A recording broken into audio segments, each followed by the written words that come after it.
Հանրապետության հրապարակ են մտնում Հայաստանի Հանրապետության զինված ուժերի ինժեներական զորքերը, զորքերի պետ Արիության մեդալակիր գնդապետ Վահրամ Գրիգորյանի ղեկավարությամբ։ Ինժեներական զորքերը նախատեսված են ստորաբաժանումների ժամանակի եւ ծածուկ տեղաշարժի, ծավալման, խուսավարման համար անհրաժեշտ պայմանների ստեղծման, պայմանական հակառակորդի բոլոր տեսակի խոցման միջոցներից, զորքերի եւ օբյեկտների պաշտպանվածության բարձրացման, ինչպես նաեւ ինժեներական զինամթերքով պայմանական հակառակորդին կորուստներ հասցնելու եւ նրա գործողությունները դժվարացնելու համար։ Այժմ հրապարակում են ժամանակակից հետախուզահարվածային 4 սոտանի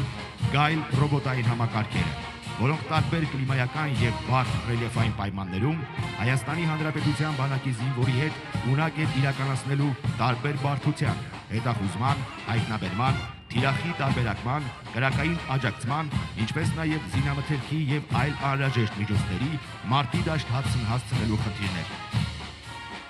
Համակարգն ունակ է նաև իրականացնել հայտնաբերված պայթուցիկ սարքերի կրակային եղանակով հեռահար ոչնչացում։ Համադրված է ցերեկային, գիշերային տեսանելիության, ինչպես նաև ջերմատեսիլ սարքերով, ունակ է իրականացնել թիրախի հայտնաբերում, տարբերակում եւ ուղեկցում։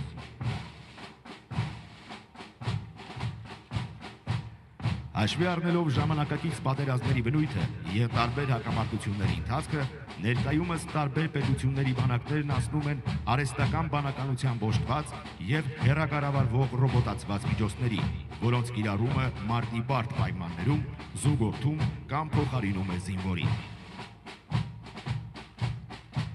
Ժամանակի հրամայականն է ունենալ ժամանակակից, ճշգրիտ խոցման, հեռահար, հեռակառավարվող համապատասխան սպառազինություն եւ ռազմական տեխնիկա։